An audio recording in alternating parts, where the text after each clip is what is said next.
Hey, baseball fans, what's happening? I'm back, Jalal Leach, with episode number 5 from the One Hit Wonder podcast. I'm all things baseball, hitting, you name it with the game.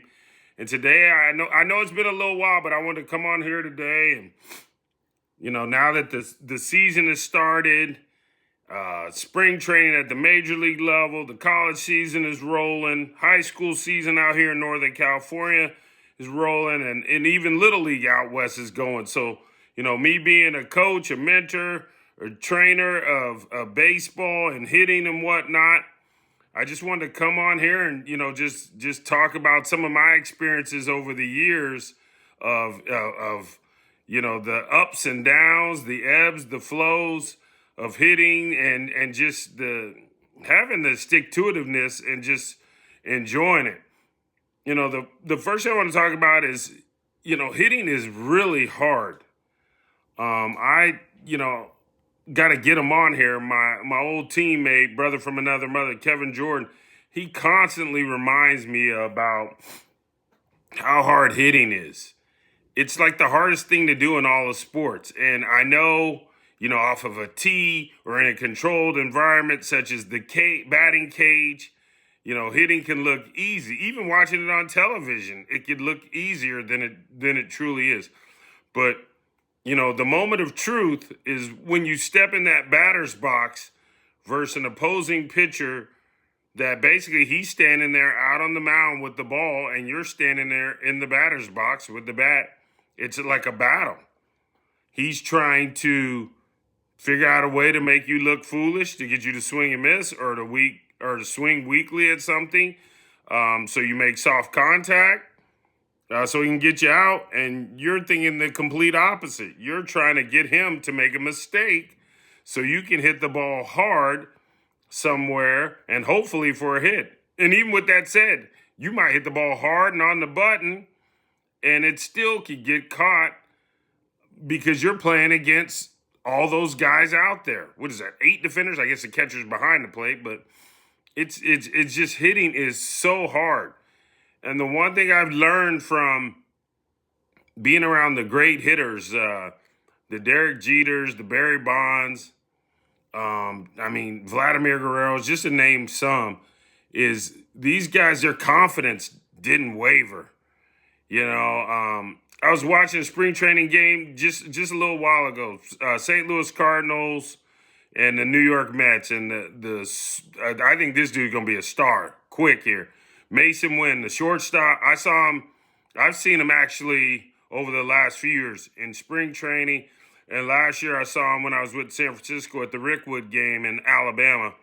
This guy's got all the intangibles to be a impact player at a premium position.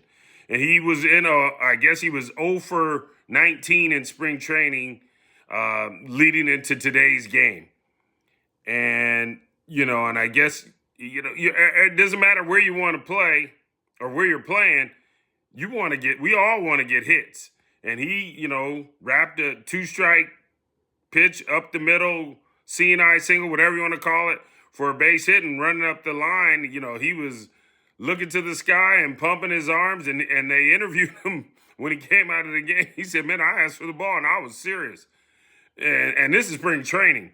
So to me, that tells me how hard hitting really is. So if your son or your daughter is in, I don't care, Little League, travel ball, high school, college, minors, all the way up to the big leagues, it is extremely hard for your kids to get hits as they're trying to hit the ball hard. So, if anything, you want to gas them up or overly encourage them, because there's no answer to hitting. It's not an algorithm.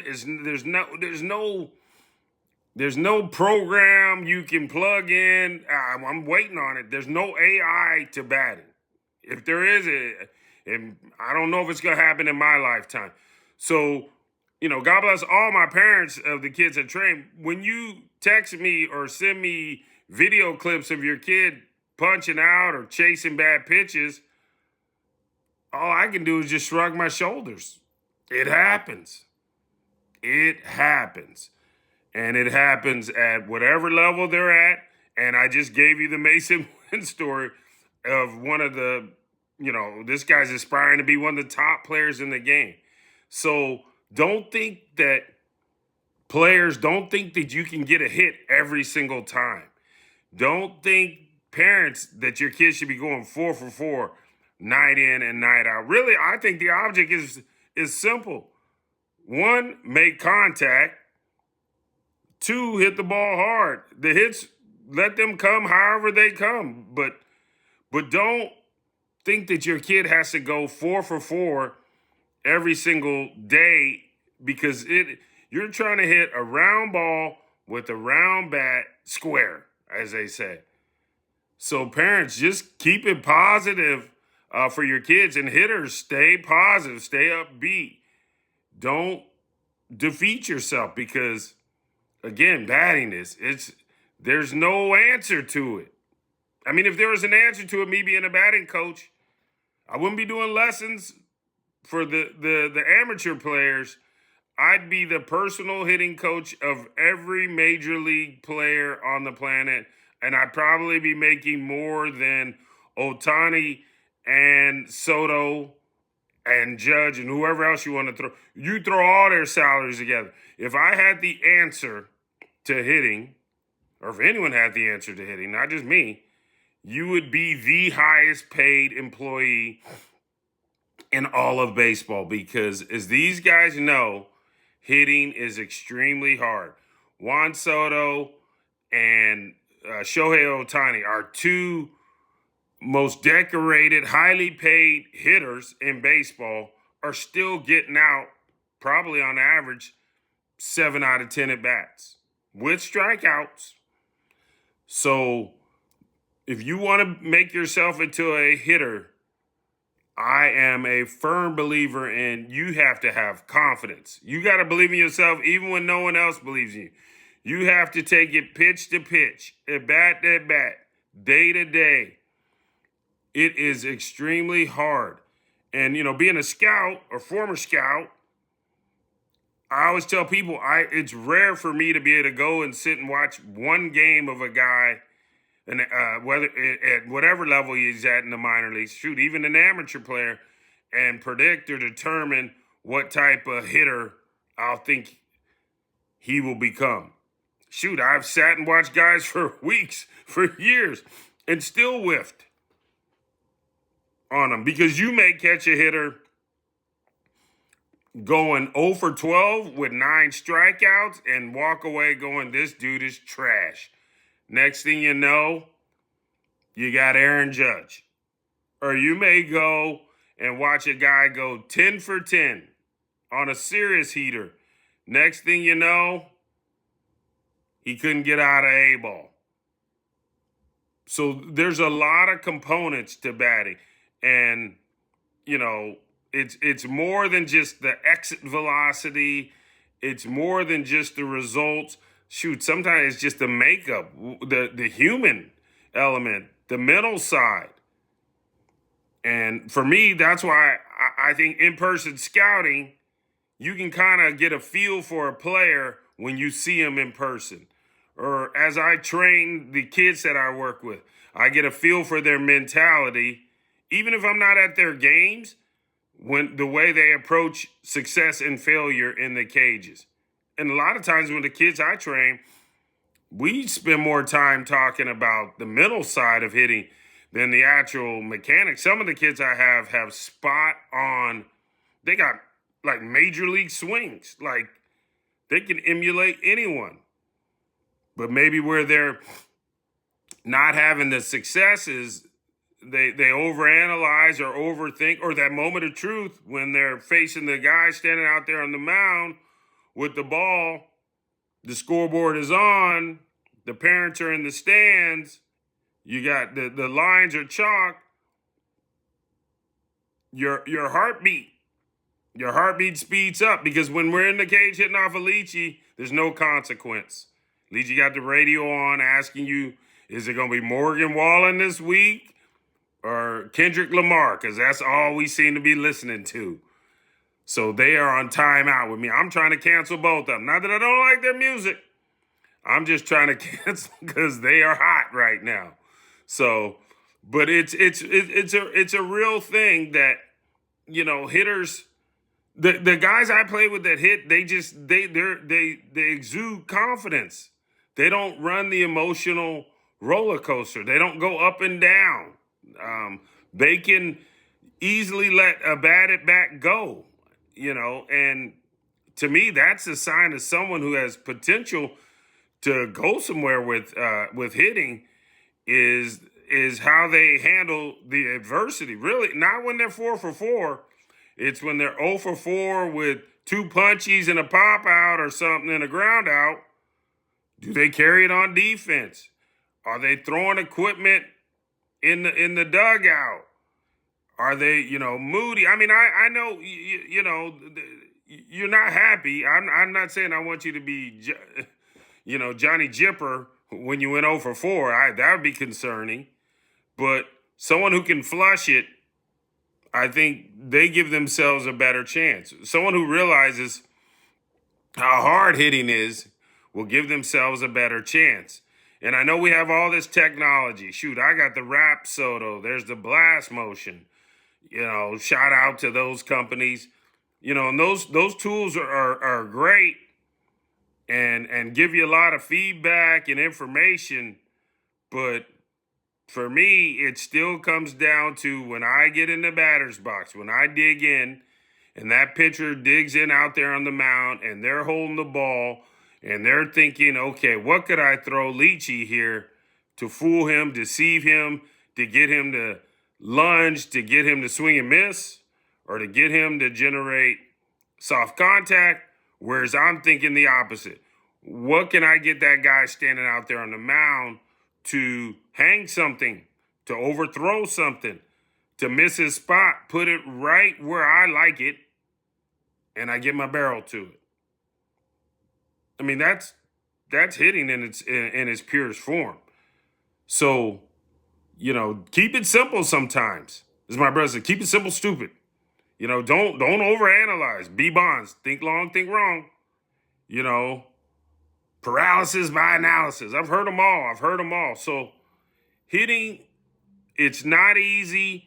And, you know, as the season is going now, just go at bat to at bat. Go pitch to pitch, day to day. I mean, just keep pushing the envelope. Don't worry about the last game. 0 for 4. Don't worry about if coach drops you in the lineup. As my dad used to say, because I used to be like, oh, I was hitting first. Then I was hitting third. Now I'm hitting ninth. And then I used to say that to my dad, and he'd be like, well, ninth is better than 10th, because 10th is the bench. Well, I know trap ball, sometimes you get 10, but sometimes, you know, if you still in the lineup, you got a chance. You have a chance. If you don't like hitting ninth, well, bang your way in front of them other 8 batters in front of you. Just knock them off one by one. Oh, those 8 guys ain't better than me. Then, boom. All right, knock 8, 7, 6, 5, 4, 3, 2, whatever, wherever you think you should be hitting, bang your way back up. Because the coaches are human, and they're going to go with the hot hands. Period. Point blank. If you're hot, they're going to find a way to put you in the mix a lot. So don't point the finger and say, oh, this and that. Just take care of your business. And if you're in the lineup, you can only control what you can control. So with the ebbs and flows of hitting, fielding, playing, you know, it's an up and down. It's hard. 3 out of 10 hits to get you to the Hall of Fame. I mean, you do 30% on your math or your English, that's what, an F? That gets you be repeating that class and probably even more hot water at home. So just realize how hard hitting is as you go through the process and the journey, you know. So enjoy it, have fun, and just keep putting in the work.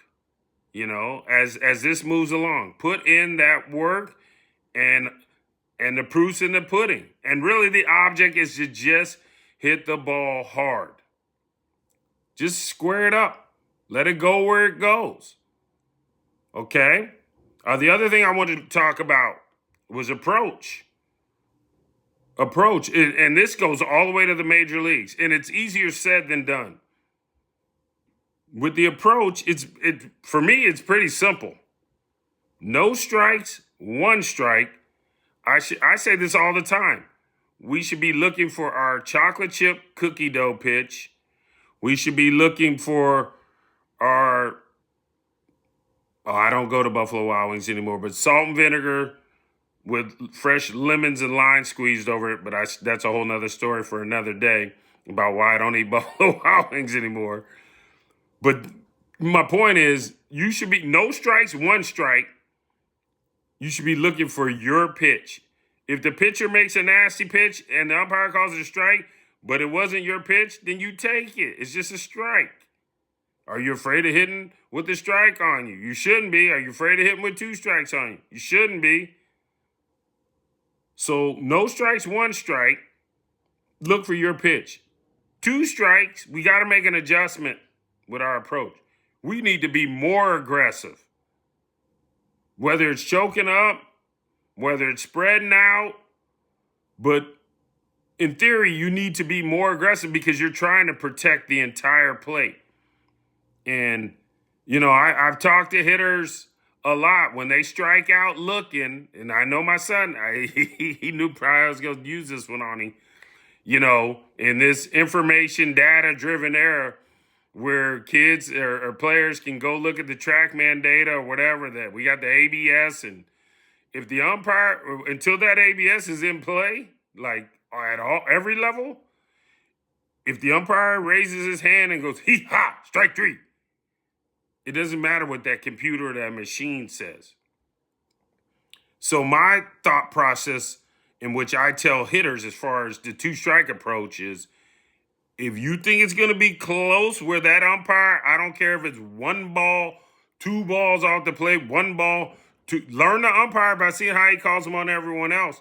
But if you think that guy might ring you up, even if it's a ball, swing to foul it just to get to another pitch. All you're trying to do is spoil it. That's it. On Instagram last week, I saw Cody Bellinger, now with the Yankees. I don't know. They might have been playing the Blue Jays. And he had a tremendous at-bat. He fouled off of a pitch away. He waved and slapped at another one away. Then the guy came in. I think the guy kind of jammed him. He rolled it to the right side. He just kept buying pitches. Because remember, that pitcher is human too. He out there going, man, I'm tired of this cat fouling off these pitches. So what happened? The pitcher made a mistake right in the middle. Paya! Double in the gap. Tremendous at bat by Mr. Bellinger. Tremendous. So hitters, if you get in that two-strike mode, I just told one of my parents this yesterday. If that ball is, only ball I might not swing at is if it's going to hit me, if it's blatantly gonna hit the ground, or it's way over my head, or I'm talking way outside, where you see all these pitches out of the hand that the intent is nowhere near close home plate. Anything else, if you think that if you let it go, that umpire might raise his hand or go, hee-ha, swing, try to foul it. I didn't say put it in play. Try to foul it, because if you foul it, guess what? You buy another pitch. You still in the game. You still got money on the table at the casino. Okay? So foul it, survive, keep making that guy work. And then like Bellinger did last week, guy got frustrated, tired, what have you, lost focus, left it in the middle, pie-out, double. That says a lot about the hitter. And it wears down the pitcher, physically and mentally, because he made him throw a lot of pitches And we know the more we can make them throw the pitchers, the better chance we have of getting them out of the game. So keep battling, keep learning, learn yourself. Learn what type of hitter you are. Okay, I can go on and on about hitting. This is like, because I know it can't be solved. I know it can't be algorithmed and cured. It can't. And I've been around, for me, you can argue, say what you want. The baddest hitter that I've seen in my life, Barry Bonds. Point blank. You say what you want. That man is the kid in Little League that was like the man child, who every time they threw it seemed like the 200-foot fence was way too short.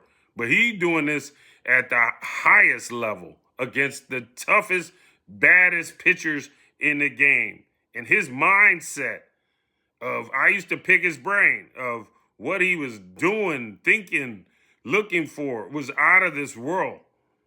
I mean, maybe I have to do that on another pod. I wish I could get him on here, because it's just the stuff he taught me or said to me. And he would ask me that. I was like, no, I do not think like that.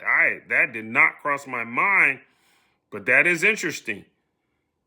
And so just being around him and his approach to hitting and the positivity and the confidence he exuded was tremendous. So maybe I'll do that at a later date.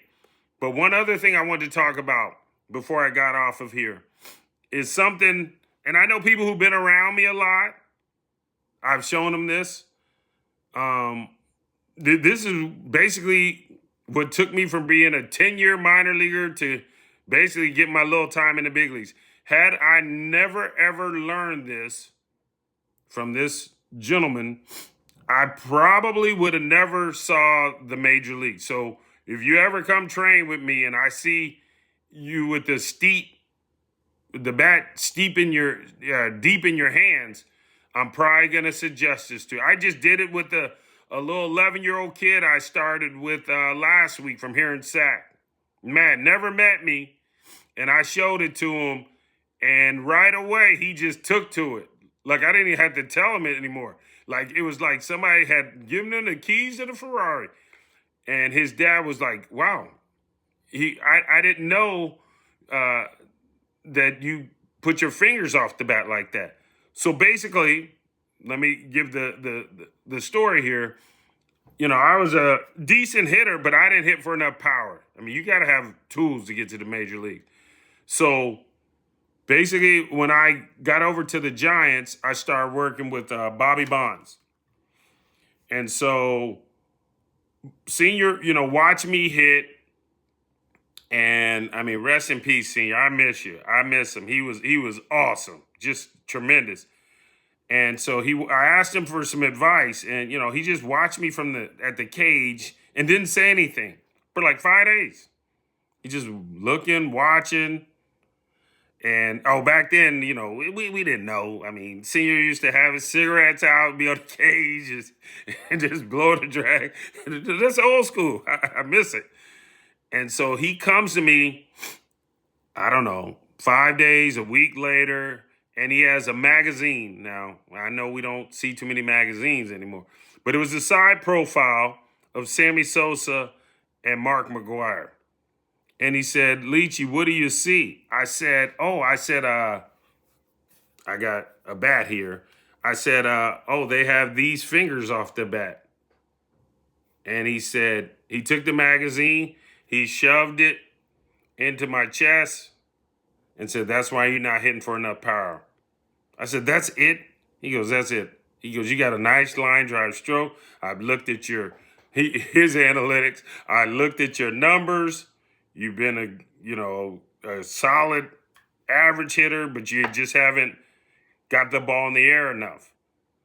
And so he said, my problem was, let's see if I can do this, was when I was making contact, on point of contact, I was in the palm up, palm down. I mean, not palm up. My top hand was too strong. I'm sorry. So I was rolling over. on contact, which was forcing me to hit a lot of top spin to the pull side. Because I'd get a pitch to whack pull side and I would top spin it to the right fielder. And in my mind, I was like, I should have crushed that. So, I mean, I tried everything. I mean, I didn't know. I was just opening up early. I was trying to, hold my bat in different spots. And none of it worked because I didn't realize it was the issue was in my grip. So basically, this is how I held the bat. Little league, middle school, high school, college, 8, 9 years of pro ball. See how my thumb is over my index? I was making a fist. So after Senior watched me, he told me to take these fingers off. And I like to go fishing. Me and my boy KJ, I always like to go fish. When we get out there, or at least for me, I can only speak for myself. Usually my first cast is my worst cast because I'm excited and I'm squeezing my reel way too hard.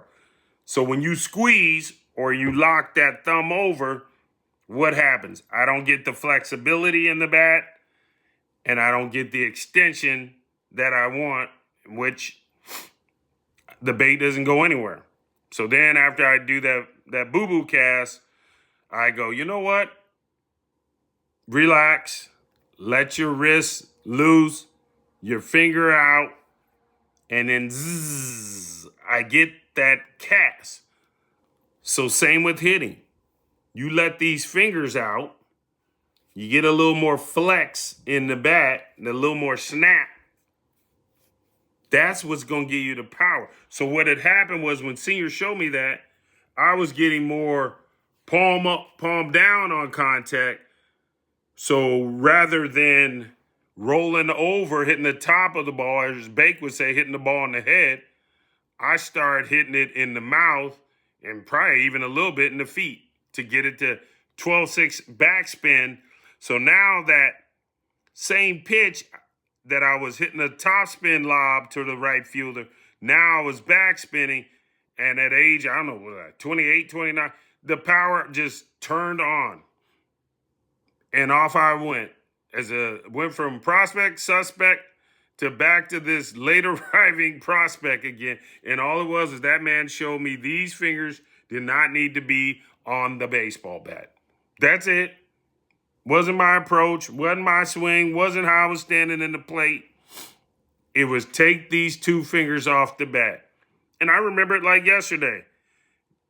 I went to AA with the Giants after working with him, and I remember getting in the batter's box when I was in San Antonio. Every time I went and scouted in San Antonio in the recent year, I always think, because it's the same old stadium, I would think, man, this is where it all turned around for me. And I remember when I got there, I just got in the batter's box. I looked at my hands, took my stance. Some guy was on the mound. I was just like, well, this is it. Because I think the Giants were going to make me a coach if I failed. So I looked at my hands. I said, let's give it a shot. Senior says you can do it. That dude laid that fastball in there. Boy, I cranked that ball so far over that scoreboard in right field. I was like, it worked. I came around, scored. After the game, see, we didn't have texting then. I think we had cell phone, but I don't know. I don't think texting was an option. I called Senior. I said, Senior, at work. He said, good job. Keep it up, Leachy. Call me back in a month or so, a few weeks. Just stay the course. Shoot.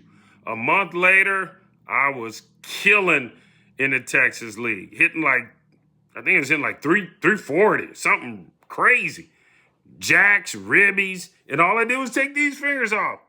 And I had to go back to AA after I had already played in AA twice. I played in AA with the Yankees. I played in AA with Montreal.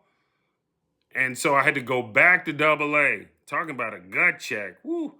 Do you love the game? Kick a man when he's down. But I said, hey, I want to play. I got to do what I got to do. Go where I got to go. So I lit up AA, I don't know, for about 2 months, month and a half, 2 months. Back to AAA, lit it up in Fresno, in Arizona. I remember Dick Tidrow, our huge executive with the Giants, coming to me and he's like going, what? We thought you couldn't play anymore. What did you do, Leachy? And I told him. And he was like, wow, that's awesome. And so I think that year I finished up hitting like 340 something. It was like the ninth highest batting average in all the minors. Had 19 pumps, ribbies, whatever. And I didn't even start. I didn't start playing until May. And so there I went. And my power just stayed up and consistent until I got the call. And that was 1998 until I got the call in 2001 with the Giants. And, I remember, whenever I did an interview, media, I always gave Senior the credit, and Senior would call and be like, don't give me no credit unless it's American Express, Visa, or MasterCard. Because, he was just, you doing the work. He was all about the hitter. He made his suggestions, but it came back to the person standing in the batter's box was his thing. So, those pointers for me were huge. So fast forward to me being a hitting instructor. Geez, now I've been training kids, 30 years I've been doing it. If I see someone with that bat deep in their hands, I always talk about the pointers for power. I always show it. If you've been around me long enough, you've heard this story. Because it may be that tool to get you to the next step. And as a player, a hitter, whatever it is, you should always be looking to add to your tool belt. Because if you aren't, you're going to get lapped, snatched, or knocked out, one or the other. You have to always keep pushing the envelope to improve. These players I'm watching in the spring training game, these cats are the best players in the world. They're still making adjustments. I don't hear none of them talking about, Arenado. He's not talking about, all the gold gloves he's won. This cat's, it's a new season. Everybody back at zero. You're trying to do it again. And as the pitchers adjust and the league adjusts from an offensive standpoint, you best believe as a hitter, you better adjust. Because if not, they're going to figure you out, and then you're going to be out in more ways than one. So I just want to come on here and share some stories about the ebbs and flows. And the one thing, the pointers, I've been advised. I need to say you need to like, subscribe, and share these because I guess that's what they say when you do a podcast. I'm still new to this. I'm still working to bring on a guest, and I'm teaching every day. So that's why it took me so long from the last one to this one. It's because I'm running around but I love this.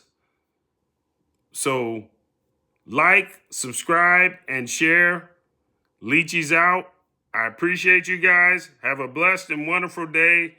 And let it fly, hitters. Let that baseball bat fly and have fun. Peace out.